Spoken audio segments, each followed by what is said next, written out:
Efek serangannya tersebut benar-benar meledakkan medan perang. Sedangkan dengan kemampuan kubah harimau Daimube melindungi seluruh anggotanya sehingga tak terdampak. Setelah menyaksikan kekalahan dari kelompok yang selalu menindas mereka, seluruh warga kota berdatangan untuk merayakan kemenangan dari para murid Akademi Sri Lanka.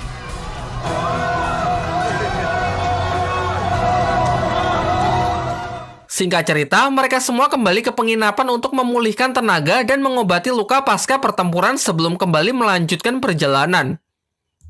Secara rahasia, Sikyu menemui Tangsan untuk mengatakan langkah selanjutnya setelah mengalahkan tim Dewa Iblis jika Tangsan ingin pergi menemui ayahnya, yaitu Master Hao Tian. Yaitu ia harus membuktikan kemampuannya dengan cara mengikuti turnamen pertarungan Akademi Master Roh hingga masuk ke final dalam ajang tersebut. Singkatnya, setelah semuanya pulih, rombongan Sri Lanka pun kembali melanjutkan perjalanan menuju ibu kota Tiandu. Sedangkan tim Dewa Iblis yang sudah dikalahkan diserahkan kepada warga untuk memberikan hukuman yang cocok bagi mereka. Dan ternyata para warga sepakat untuk membalas kekejaman tim Dewa Iblis dengan mengikat mereka di gurun pasir, lalu membiarkannya begitu saja. Hingga tak lama setelah itu, Sikyu datang menemui mereka dan mengungkapkan kekecewaannya karena mereka yang terlalu overconfident sehingga mengalami kekalahan. Kemudian tanpa belas kasihan, ia membunuh orang-orang dari tim Dewa Iblis karena menurutnya eksistensi mereka sudah tidak berguna lagi. Sementara itu, rombongan Sri Lanka kini sudah sampai di ibu kota kerajaan Tiandu. Mereka lalu disambut oleh ketua tim Akademi Tiandu dan dipersilakan masuk untuk menerima perjamuan. Meskipun sempat terjadi ketegangan dikarenakan para member Akademi Tiandu yang terkesan memandang rendah orang-orang Sri Lanka saat melihat kelakuan para pendatang ini seperti gelandangan. Beruntung suasana tak semakin memanas berkat ketua tim Akademi Tiandu yang segera meredam mereka. Setelah acara perjamuan tersebut, Tangsan dan Daimube dibawa untuk menemui kepala Akademi Tiandu. Dalam pembicaraan mereka, sekali lagi Tangsan dan Daimube ditawari untuk bergabung dengan akademinya agar bisa mengikuti turnamen demi mengalahkan kakaknya. Namun jawaban mereka tetap sama. Jika itu artinya mereka harus berganti akademi, dengan tegas mereka menolak tawaran tersebut. Meskipun memang tak ada jalan lain karena Akademi Sri Lanka jelas tak memenuhi persyaratan untuk bisa berpartisipasi. Di tengah pembicaraan mereka, datanglah putra mahkota kerajaan Tiandu. Di sini ia digambarkan sebagai orang yang tak seberapa kuat namun sangat pandai bicara. Mengandalkan kemampuannya itu, ia menengahi diskusi yang terjadi dengan menjelaskan bahwa Tangsan dan Daimube tidak perlu pindah akademi secara permanen, melainkan hanya perlu meminjam nama Akademi Tiandu dan bisa kembali ke Sri Lanka setelah acara tersebut selesai. Alhasil dengan memaparkan solusi yang cukup masuk akal dan sedikit melakukan penggiringan opini, kesepakatan itu pun dapat diterima.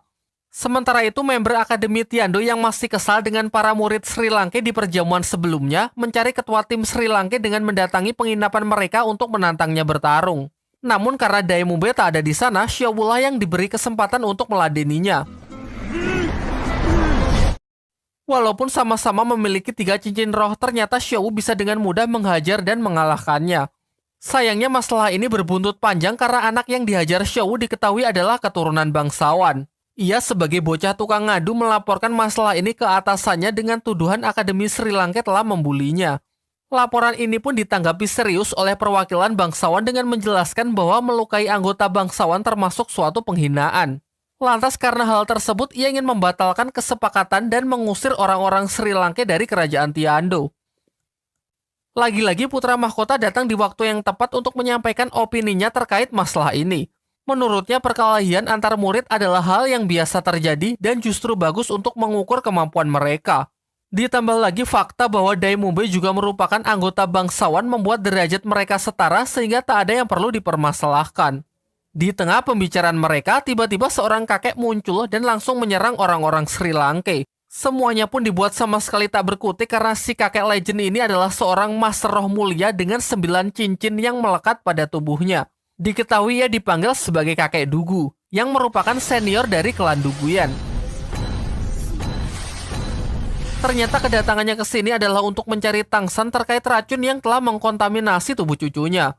Singkat cerita, dengan sedikit penggiringan opini dari putra mahkota, ia bersedia pergi membiarkan Tangsan lolos kali ini dan mengatakan akan kembali setelah Tangsan menyelesaikan urusannya dengan Akademi Tiandu.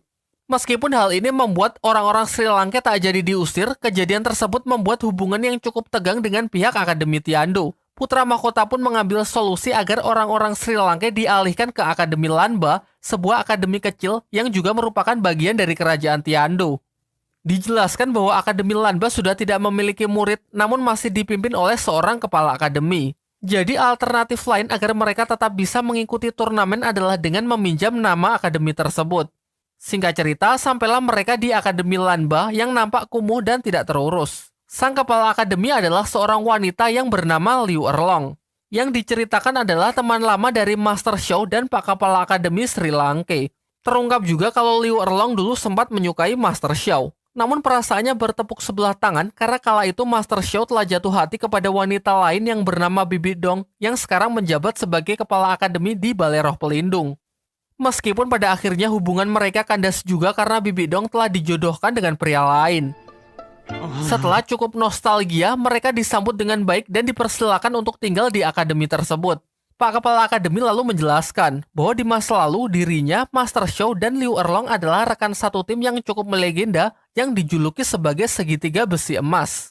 Tim ini cukup terkenal di dunia dahulu karena sering membuat geger dan mengalahkan orang-orang kuat. Di sisi lain, Hulena dipanggil oleh putra mahkota kerajaan Tiando untuk diinterogasi. Berdasarkan informasi dari bawahannya, ia tahu kalau sebenarnya wanita yang memiliki nama Hulena sudah lama mati. Di sini Lena sama sekali tak menepis tuduhan tersebut. Ia membenarkannya dan mengaku hanya meminjam identitas Hulena sebagai penyamarannya demi mencapai tujuannya. Nama aslinya adalah Xian Reshu, yang merupakan putri dari Bibi Dong, kepala Akademi Balai Roh Pelindung. Bahkan roh pelindung hipnotisnya pun hanyalah hasil giveaway, sementara kekuatan yang asli adalah roh pelindung malaikat 7 sayap. Sebuah jenis roh pelindung yang melegenda di dunia dahulu yang dikatakan setara dengan palu Houtian milik Tang San. Salah satu kemampuan dari roh pelindungnya adalah replikasi fisik, yang dapat mengubah penampilannya menyerupai orang lain sesuka hatinya. Diperlihatkan, di sini ia memanfaatkan kesempatan ini untuk mengubah dirinya menjadi putra mahkota kerajaan Tiando. Sementara itu, walaupun diperbolehkan meminjam nama akademi, biaya pendaftaran untuk mengikuti turnamen tetap dibebankan kepada anak-anak Sri Lanka. Sehingga demi mengumpulkan dana yang cukup, sebagian berinisiatif untuk membuat pertunjukan teater. Sementara sisanya, Tang San, Xiao, dan Ning Rongrong menuju suatu klan di kerajaan Tiando yang mengaku tertarik dengan desain senjata rahasia milik Tang San. Namun di tengah perjalanan, Tang San tiba-tiba menghilang begitu saja. Lantas mereka pun panik dan segera menceritakan masalah ini kepada Master Xiao dan Pak Kepala Akademi. Di sini mereka menduga kuat kalau Tang San diculik oleh kakek Dugu yang kemarin sempat menyerang mereka di istana kerajaan. Sepakat dengan asumsi tersebut, tanpa pikir panjang Xiao langsung menuju Akademi Tiando terlebih dahulu bermaksud untuk mencari Tang San. Xiao yang benar-benar polos menerobos akademi dengan barbar menghajar para penjaga serta murid-murid di sana tanpa memikirkan konsekuensinya. Barulah ketika sudah masuk lebih jauh, akhirnya ia dapat dihentikan oleh para pentolan Akademi Tiando. Terutama sang ketua tim yang memiliki kemampuan memanipulasi arus listrik membuat Xiao sama sekali tak berkutik di hadapannya. Kemudian Master Roh Akademi yang datang memerintahkan para muridnya untuk menggantung Xiao di depan gerbang karena dinilai sebagai kriminal yang membuat onar di wilayahnya. Beruntung Master Xiao, Liu Erlong, dan Pak Kepala Akademi segera datang dan berhasil membebaskan Xiao dari hukuman tersebut. Di sisi lain, Tang San yang sebelumnya menghilang terbangun di sebuah gua dan benar saja ia telah diculik oleh kakek Dugu. Di dalam gua tersebut, ia juga melihat Duguyan yang tengah berbaring tak sadarkan diri akibat racun dari Tang San ketika berada di hutan pertarungan bintang. Akhirnya Tang San yang terus diinterogasi menjelaskan kejadian yang sebenarnya mengenai asal-usul ia mendapatkan racun tersebut hingga bagaimana bisa masuk ke dalam tubuh Duguyan. Terungkap juga alasan mengapa Tang San tidak ikut teracuni, yaitu karena ia telah menyerap cincin roh dari berbagai macam siluman beracun, yakni siluman ular dan siluman laba-laba yang membuat dirinya kini memiliki kekebalan dari jenis racun apapun. Singkat cerita, mereka berdua pun sepakat untuk pergi menemui Sikyu, yaitu orang yang memberikan racun tersebut di Akademi Changhui demi meminta penawarnya. Akan tetapi sebelum sampai, kakek Dugu merasakan sinyal bahaya jika ia terus berjalan menuju akademi tersebut. Sehingga Tang San lah yang berangkat sendiri ke akademi untuk mencari Sikyu. Sesampainya di sana, ia berhasil bertemu dengan Sikyu, juga diajak menemui seorang guru di sana yang diketahui bernama Xinian. Ternyata orang ini memiliki kemampuan untuk memanipulasi pikiran. dan ia menggunakannya untuk memanipulasi ingatan Tang San agar melupakan tujuan awalnya datang ke tempat ini serta menyuruhnya mengajak kakek Dugu datang ke Akademi Changhui. Untung saja saat Tang San kembali bertemu dengan kakek Dugu, ia berhasil terlepas dari pengaruh hipnotis tersebut berkat roh pelindung di alam bawah sadarnya yang terus memberikan treatment. Dan setelah menceritakan apa yang baru saja ia alami, mereka pun memutuskan untuk kembali ke gua untuk memikirkan alternatif solusi lain untuk menyembuhkan Duguyan. Setibanya di sana, mereka mencoba suatu metode untuk menetralkan racun di dalam tubuh Duguyan dengan cara menyalurkan kekebalan Tang San ke tubuh Duguyan melalui transfusi darah. Namun sebelum proses dimulai, Tang San meminta izin untuk mengabarkan hal ini kepada teman-temannya di akademi supaya mereka tidak mencemaskannya. Singkatnya, berangkatlah mereka berdua menuju kerajaan Tiando. Tetapi ia cukup terkejut melihat tempatnya yang dijaga ketat oleh para pasukan keamanan. Dan ternyata di dalam sana tengah digelar pertarungan antara Dai Mumbai melawan ketua kelas Akademi Tiando. Akar permasalahannya adalah mengenai Xiaowu yang tanpa izin menerobos masuk akademi dan membuat kekacauan di sana. Sehingga mereka telah membuat kesepakatan jika perwakilan murid Sri Lanka bisa mengalahkan ketua tim Akademi Tiando, maka Xiaowu akan dibebaskan dari hukuman. Mengetahui hal itu, Tang San pun maju menggantikan Dai Mumbai dalam pertarungan tersebut. Dan dengan mengandalkan kekuatan yang ia pinjam dari kakek Dugu, dalam sekejap Tang San dapat mengalahkan ketua tim Akademi Tiando sehingga Xiaowu kini mereka lepaskan.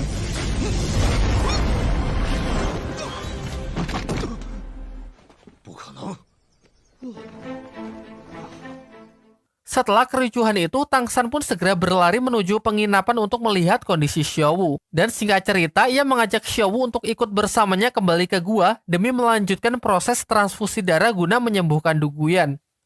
Dimulailah proses tersebut menggunakan roh pelindung rumput peraknya sebagai perantara. Xiaowu yang takut kalau Tang San tak akan mampu bertahan, berinisiatif untuk menyalurkan sebagian energinya guna membantu Tang San. Diperlihatkan si kakek yang lumayan terkejut melihat kemampuan Xiaowu karena sejauh yang ia tahu kekuatan roh pelindung tak bisa ditransfer ke orang lain. Di luar dugaan, proses ini memakan energi yang luar biasa besar bahkan setelah Xiaowu ikut membantu.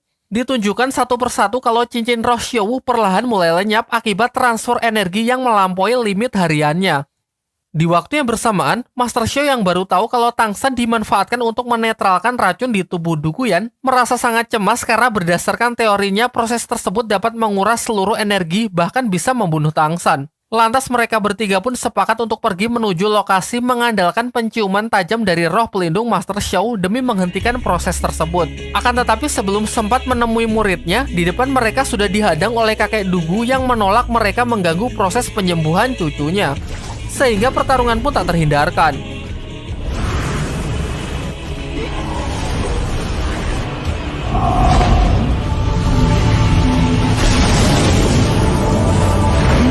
Sementara itu di dalam Xiaowu nampak telah mencapai batasnya, membuat ketiga cincin rohnya lenyap tak bersisa sehingga ia jatuh pingsan.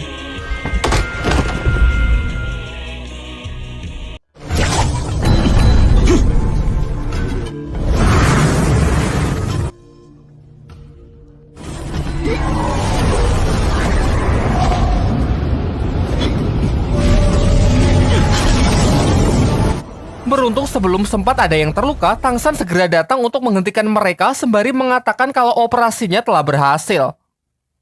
Dan benar saja, setelah diperiksa racun di tubuh Duguyan sudah sepenuhnya hilang. Namun sayangnya Xiaowu yang telah berusaha keras jatuh pingsan akibat transfer energi yang terlalu berlebihan. Kakek Dugu lalu mengatakan bahwa ia sempat melihat Xiaowu telah kehilangan ketiga cincin siluman rohnya. Menurutnya hal ini mengakibatkan kekuatan roh pelindungnya tak akan pernah bisa dipulihkan lagi. Setelah Xiaowu siuman, kakek Dugu mengajak mereka pergi ke puncak gunung untuk memanen tanaman obat. Ia tahu kalau orang-orang Sri Lanka sedang kesulitan dana, sehingga ia mengizinkan agar mereka mengambil tanaman obat sebanyak yang dibutuhkan untuk dijual dan nantinya uang yang terkumpul bisa digunakan untuk membayar biaya pendaftaran turnamen. Kemudian kakek Dugu juga menunjukkan kalau di sana terdapat sebuah pintu gaib menuju dimensi lain yang tak bisa dimasuki oleh siapapun. Diceritakan kalau pintu gaib tersebut merupakan sisa peninggalan dari perang besar dahulu kala di dunia dahulu antara sebuah organisasi rahasia yang melawan balai roh pelindung. Ia menambahkan mungkin saja di balik pintu ini terdapat tanaman obat yang lebih berharga daripada yang ada di luar, meskipun mustahil ia dapat memasukinya. Sebelum mereka meninggalkan tempat itu, tiba-tiba Tang San mendengar sebuah bisikan yang menyuruhnya masuk ke pintu gaib menggunakan roh pelindung rumput peraknya sebagai kunci. Dan benar saja, mengikuti bisikan yang ia dengar, ia bersama Xiaowu berhasil masuk ke tempat misterius tersebut. Kalau kalian masih ingat di bagian awal, tempat ini adalah padang rumput yang selalu muncul di dalam mimpi Tang San. Ternyata tempat ini adalah sebuah dimensi yang diciptakan oleh Ibu Tang San sebelum beliau meninggal pasca pertempuran melawan Balai Roh Pelindung. Setelah cukup melihat-lihat, di sini ia mendapatkan pesan terakhir yang sempat dibuat oleh ibunya mengenai hadiah terakhir untuk Tang San. Hadiah itu meliputi berbagai macam tanaman dewa dan sebuah mata air yang sanggup membantu Tang San agar bisa menyerap cincin roh siluman di luar batas kemampuan tubuhnya. Pesan itu pun diakhiri dengan harapan kekuatan dan hadiahnya bisa melindungi putranya tersebut. Setelah menyampaikan kalimat terakhirnya, tiba-tiba Xiaowu terbangun dan mendapati ketiga cincin roh miliknya telah kembali, yang membuat kekuatannya kini telah pulih. Singkat cerita, setelah mengambil beberapa tanaman obat di sana, mereka segera kembali ke dunia nyata. Tang San kemudian berbaik hati membagikan tanaman-tanaman dewa tersebut ke kakek Dugu dan teman-temannya yang masing-masing memiliki khasiat berbeda. Ia juga memberikan satu kepada Master Xiao yang bermanfaat untuk mengupgrade kekuatan Master Xiao sehingga ia bisa menyerap cincin roh ketiga dan seterusnya. Sedangkan sisanya diserahkan kepada Pak Kepala Akademi untuk dijual yang nantinya uangnya bisa digunakan untuk biaya pendaftaran mengikuti turnamen. Namun Master Xiao menyadari bahwa tanaman-tanaman itu bukanlah tanaman yang mudah didapat. Tidak mungkin ia mengambilnya di gua milik kakek Dugu. Sampai akhirnya Tang San pun menceritakan semuanya mengenai dimensi roh ciptaan almarhum ibunya yang baru saja ia masuki bersama Xiaowu. Setelah mendengarkan penjelasan dari Tang San, Master Xiao mengatakan meskipun Balai Roh Pelindung berkaitan dengan kematian ibunya, ia meminta agar Tang San tidak menyimpan dendam kepada Balai Roh Pelindung. Untuk lebih meyakinkan Tang San, kemudian Master Xiao mengungkapkan siapa identitas ayah Tang San yang sebenarnya. Ia menjelaskan bahwa Tang Hao, ayah dari Tang San, merupakan salah satu master roh terkuat di dunia dahulu. Pada awalnya ia adalah orang kepercayaan dari suami Bibi Dong, pemimpin Balai Roh Pelindung sebelum Bibi Dong yang mengabdi untuk Balai Roh Pelindung. Singkatnya, karena suatu alasan, Tang Hao membelot dan justru menyatakan perang terhadap orang-orang dari Balai Roh Pelindung. Akibat perang yang terjadi, menewaskan pemimpin dari pihak Balai Roh Pelindung sehingga Bibi Dong lah yang maju menggantikan posisi yang kosong tersebut. Sedangkan Tang Hao, ayah dari Tang San yang dicap sebagai pengkhianat kerajaan, mulai saat itu dinyatakan sebagai buronan. Di malam harinya, kakek Dugu datang menemui Tang San. Ia sangat senang karena racun di tubuh Duguyan kini sudah benar-benar hilang, dan karena itulah ia berjanji untuk memberikan perlindungannya kepada Tang San. Sementara itu, Ning Rongrong curhat kepada Suying mengenai roh pelindung miliknya yang telah bermutasi, yang awalnya hanya pagoda 7 tingkat, sekarang menjadi 9 tingkat. Menurutnya keanehan ini terjadi setelah ia memakan tanaman dewa dari Tang San. Namun ketika ia ingin pergi untuk menceritakan masalah ini kepada Xiaowu, ia malah diculik di tengah jalan.